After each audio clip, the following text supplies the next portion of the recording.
நாமத்துக்கு மகிமையுண்டாகட்டும். நேற்று நாம் தியானித்த வண்ணமாக, நான் உனக்கு போதித்து நீ நடக்க வேண்டிய வழியை காட்டுவேன், உன் மீது என் கண்களை வைத்து உனக்கு ஆலோசனை சொல்லுவேன் என்று நாம் தியானித்தோம். ஆம், நம் தேவன் நம்மை நடத்த விரும்புகிறார்.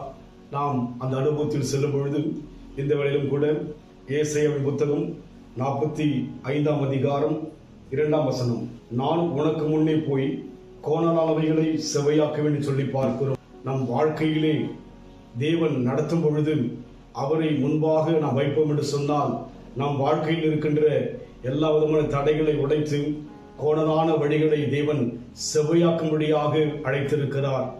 ஆம், வேதத்திலே தேவன் இஸ்ரவேல் ஜனங்களை நடத்தி கொண்டு வந்தபோது அவர்களுக்கு தடையாக செங்கடல் இருந்தது, அவர்களுக்கு தடையாக யோர்தான் இருந்தது, அவர்களுக்கு தடையாக ஜெரிகோ இருந்தது. ஆனால் அவை எல்லாவற்றையும் கர்த்தர் மாற்றி கோணலான அந்த வழியெல்லாம் சமமாக்கி அந்த ஜனங்களை ஆண்டவர் அருமையை நடத்தி கொண்டு சென்றார் என்று பார்க்கிறோம். அதனால் நம்முடைய வாழ்க்கையிலே ஆண்டவரை முன்வைக்க விரும்ப வேண்டும். இங்கே சொல்லப்பட்ட வண்ணமாக அவருடைய வார்த்தை சொல்லப்படுகிறது, நான் உனக்கு முன்னே போய் என்று சொல்லி தேவனை முன்வைக்க நாம் பிரயாசப்பட வேண்டும்.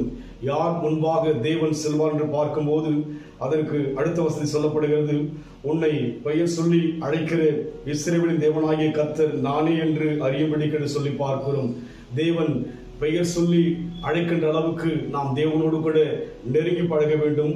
அதோடு மாத்திரமல்ல, 44 அதிகாரம் கடைசி வசனத்தில் வாசிக்கும் போது கடைசி பகுதியிலே எனக்கு பிரியமானதெல்லாம் நிறைவேற்றுவான் என்று சொல்லி பார்க்கிறோம். ஒன்று, தேவனுடைய சமூகத்தில் நாம் பெயர் சொல்லும்படியாக நாம் தேவனோடு இணைந்திருக்க வேண்டும். இரண்டாவது, அவருக்கு பிரியமாய் கடந்து போகும்போது தேவன் பிரியத்தோடு கூட நமக்கு முன்பாக செல்வார். இஸ்ரவேல் ஜனங்களை மீட்டெடுத்து பிரியத்தோடு கூட தேவன் முன் சென்றபடியினால்தான் அவர்கள் பல தடைகளை கடந்து வந்து வாக்குத்தத்தமாகிய கானானை அடைந்தார்கள். அதுபோல இன்றைக்கு ஆண்டவர் நம் வாழ்க்கையில் முன் செல்ல நெருங்கி அவர்களோடு பழகுவோம், அவருக்கு பிரியமானதை நாம் செய்வோம். தேவன் நம்மோடு கூட இருந்து எல்லா தடைகளையும் உடைத்து நம் வாழ்க்கையிலே நன்மை செய்ய இன்றைக்கும் சித்தமுள்ளவராயிருக்கிறார். மேக சம்பம் மேலிருந்து பாதுகாத்தது, பாதை காட்ட பாதுகள் எல்லாம் கூட செல்வது. மேக சம்பம் மேலிருந்து பாதுகாத்தது, பாதை காட்ட பாதுகள் எல்லாம் கூட செல்வது.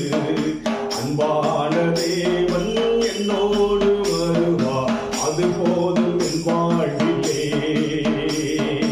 அன்பான தேவன் என்னோடு வருவார், அது போதும் என் வாழ்விலே. தேவா நான் எதினால் விசேஷித்தவன், ராஜா நான் அதை இன்னும் யோசித்தவன்.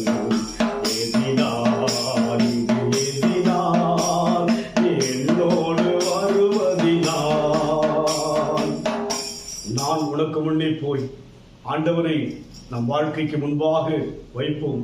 நம் வாழ்க்கையின் பயணத்திலே கர்த்தரை முன்பாக அனுப்புவோம்.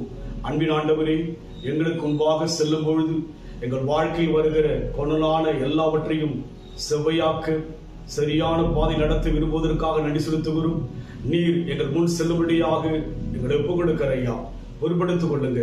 இயேசுவின் நாமத்தில் பிதாவே, ஆமென். கர்த்தர் ஆசீர்வதிப்பாராக. God bless.